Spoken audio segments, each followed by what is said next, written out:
becomes her shield. Her truth is bleeding. Marie Santiago is a brave rider, fearless truth speaker, setting hearts on fire. Bombshell. Dems slam impeachment charges on Trump's DHS chief while he vows military takeover in protests. Hey everyone, welcome back to the channel where we dive deep into the stories that matter most, the ones shaking up our country and demanding our attention. Today, we're breaking down a massive political storm that's unfolding right now in early 2026. Picture this. Protests raging in the streets of Minneapolis after a heartbreaking shooting by federal agents, a top Trump official facing serious calls for her removal from office, and the president himself hinting at sending in the military to shut it all down. This isn't just drama, it's a real clash over power, rights, and how our government treats everyday people. I'm going to walk you through every piece of this puzzle step by step, so you can see the full picture and understand why it's hitting so hard for so many Americans. Let's get into it with the facts, the backstory, and what it all means for us. First off, let's talk about the spark that lit this fire. It all started last week in North Minneapolis when an Immigration and Customs Enforcement officer, that's ICE, the folks under the Department of Homeland Security, shot and killed a woman named Renee Nicole Good. Renee was a U.S. citizen, folks, not some undocumented person like you might assume from the headlines. According to reports, the ICE agent claimed he was attacked by a group of men while trying to make an arrest, and that's when the shooting happened. But witnesses and community leaders are painting a different picture, saying it was an over-the-top use of force in a neighborhood already tense from aggressive immigration raids. Renee wasn't even the target. She was just in the wrong place at the wrong time, caught up in this chaotic operation. Her death has sparked massive outrage, with protests erupting across the city. People are marching, chanting for justice, and demanding an end to what they call brutal tactics by federal agents. These aren't violent riots like some might spin it. They're folks standing up for their communities, fed up with fear and loss. Now, zoom out a bit to see how this fits into the bigger mess. Ever since Donald Trump took office again after the 2024 election, his administration has cranked up immigration enforcement to levels we haven't seen before. We're talking widespread raids, deportations without much due process, and a hardline approach that's left families torn apart and neighborhoods on edge. At the center of this is Noem, Trump's pick for Secretary of Homeland Security. Noem, the former governor of South Dakota, has been a loyal enforcer of Trump's policies, pushing for tougher borders and quicker removals. But critics say she's gone too far, ignoring laws and basic human decency in the process. That's where the impeachment push comes in, and it's gaining steam fast. Enter Congresswoman Robin Kelly, a Democrat from Illinois, who's leading the charge to hold Noem accountable.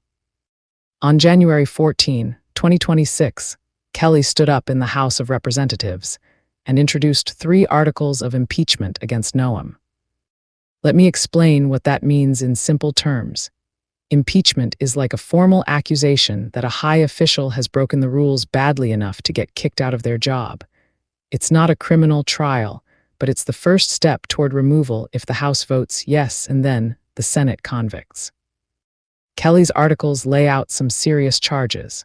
The first one, obstruction of Congress. That means Noem allegedly blocked lawmakers from visiting ICE facilities and getting the information they needed to do their oversight job. For example, representatives like Angie Craig, Kelly Morrison, and Ilhan Omar tried to check out a federal building in the Twin Cities area, but they were denied access. That's against the rules. Congress has a right to see what's happening in these places to make sure everything's above board. The second charge is violation of public trust.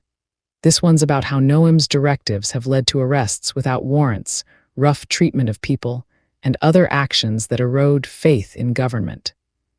Think about it.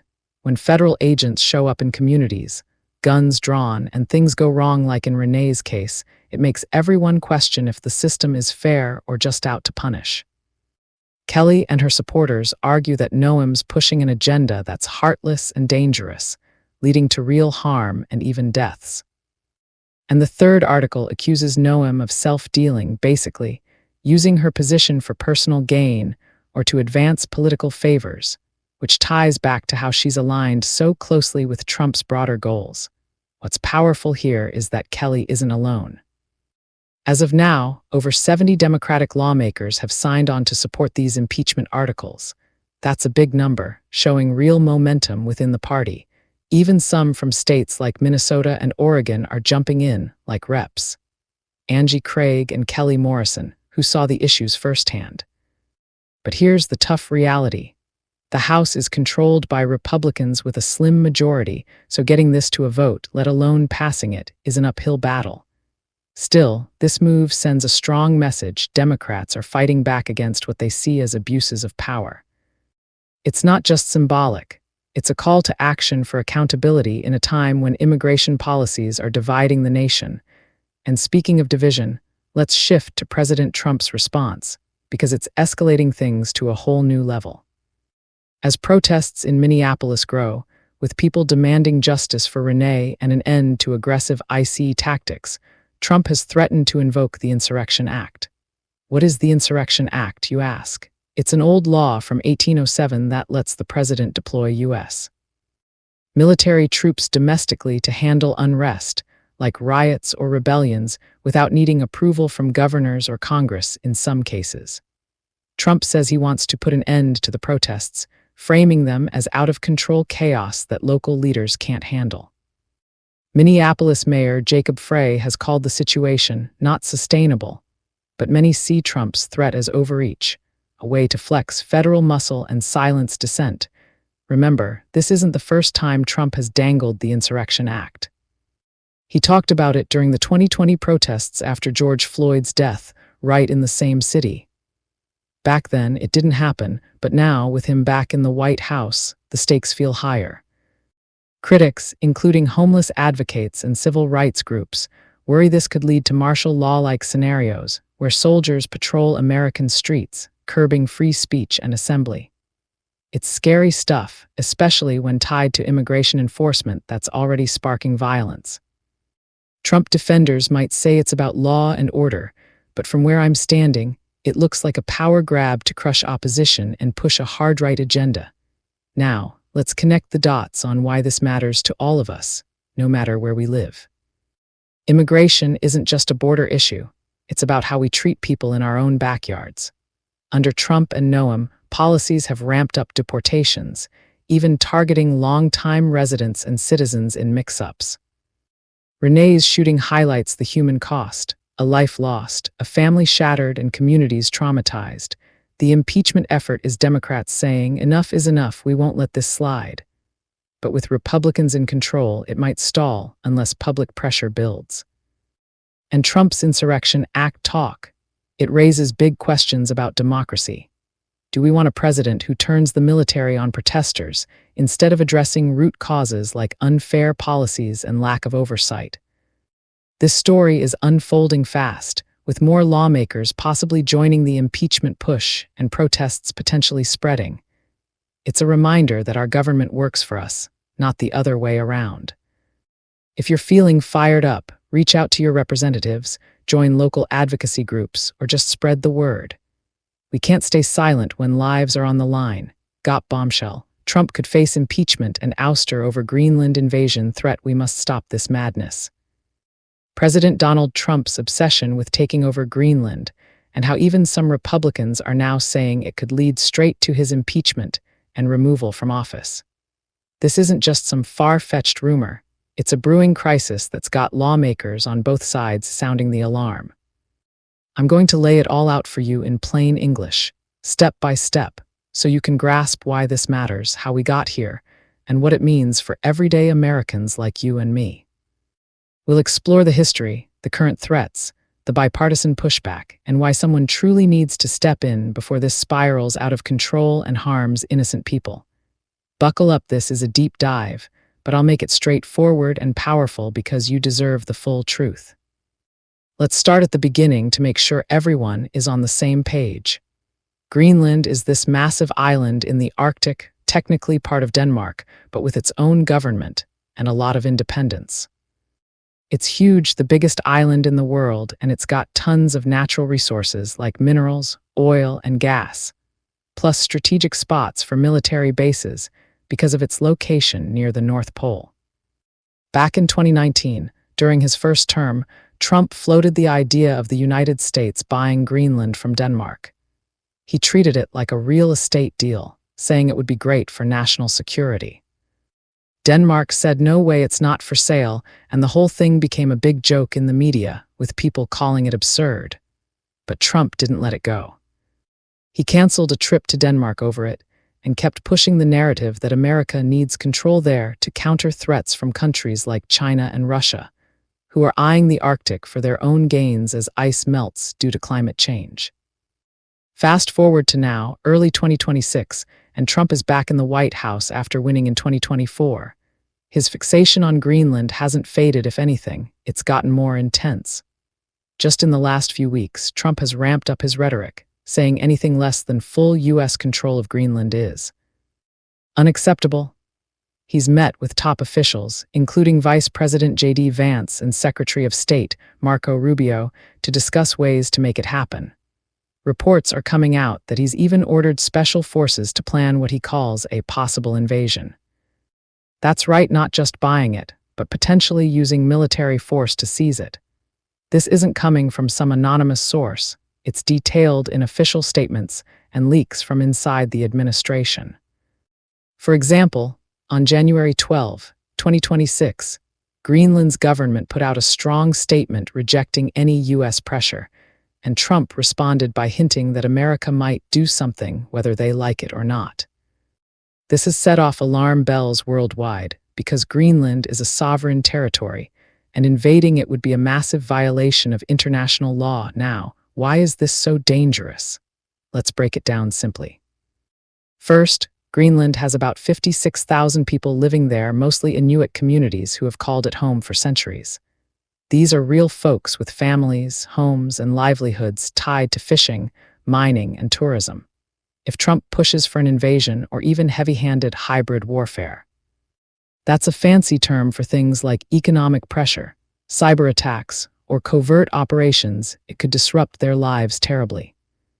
We're talking about potential abuse of civilians, forced relocations, loss of jobs, environmental damage from military activities, and even violence if things escalate.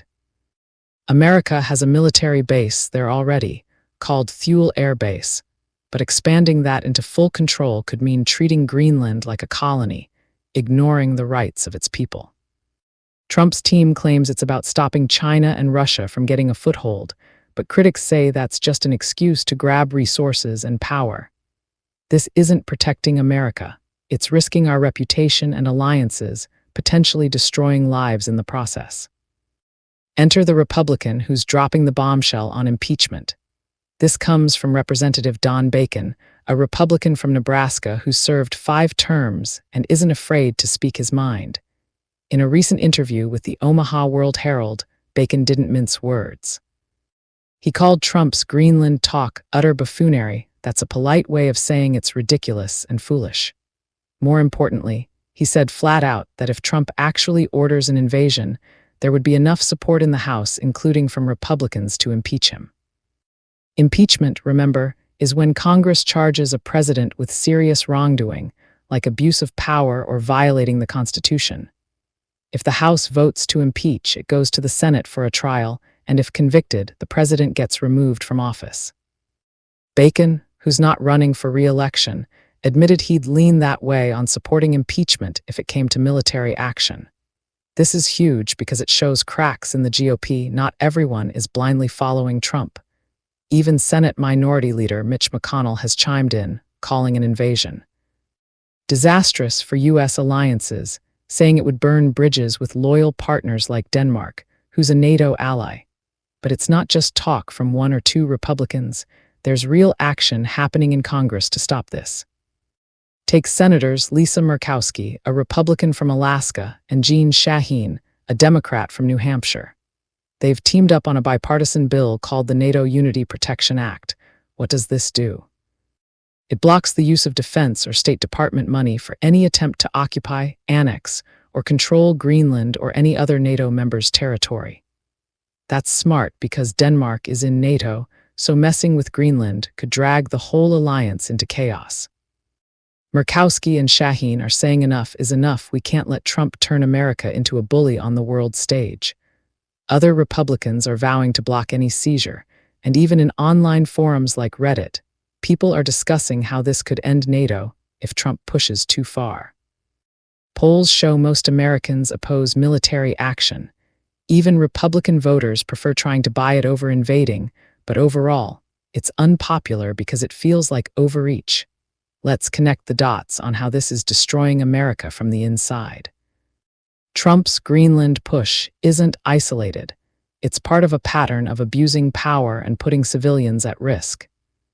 Think about the broader picture.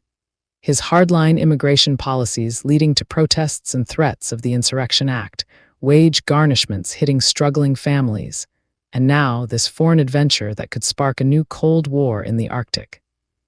Invading Greenland would cost billions in military spending money that could go to fixing roads, schools, or healthcare here at home. It would alienate allies, embolden enemies like Russia, and make America look like an aggressor instead of a leader. For civilians in Greenland, it means fear and uncertainty. For us, it means higher taxes, potential drafts if things escalate, and a hit to our global standing. Someone needs to stop him because this isn't making America great, it's tearing it apart, abusing innocent people, and risking everything we've built. And here's where the persuasion kicks in. We can't sit back and watch this unfold. History shows that when leaders go unchecked, disasters happen. Remember how Trump's first term ended with chaos. This could be worse. But there's hope in the resistance from Republicans like Bacon and McConnell breaking ranks to bipartisan bills gaining traction. Public pressure matters. If enough of us speak out, contact our reps, and demand accountability, we can force a change. Impeachment isn't easy. Republicans control the House with a slim majority, but if the threat gets real, the votes could swing. This is about protecting democracy, human rights, and our future. Don't let fear win. Let's stand up boldly and say no to this madness. Wrapping this up, folks, this Greenland saga is a wake-up call. Trump's threats are real, the impeachment warnings are serious, and the stakes couldn't be higher. By understanding the full story from the buyout idea to invasion plans, civilian impacts, and congressional pushback, we arm ourselves with knowledge to fight back. America deserves better than this destructive path. If this message spoke to you, even just a little, stay connected with me by following. Your support truly matters more than you realize, and every moment you take to listen is deeply appreciated. Please leave a like on this video and share your thoughts in the comments after hearing the story. Follow and subscribe so you never miss what comes next. Your support keeps this space alive. It costs nothing, yet it means everything to me. Showing love through engagement helps me continue creating, speaking truth, and showing up consistently. I appreciate each and every one of you. Thank you for listening, for supporting, and for standing with me. Crowning Thoughts, True Speaker, copyright 2025 by Santiago D.C. Maria, licensed under Creative Commons Attribution. I love you all. I appreciate every one of you, and I thank you for your time. Stay blessed.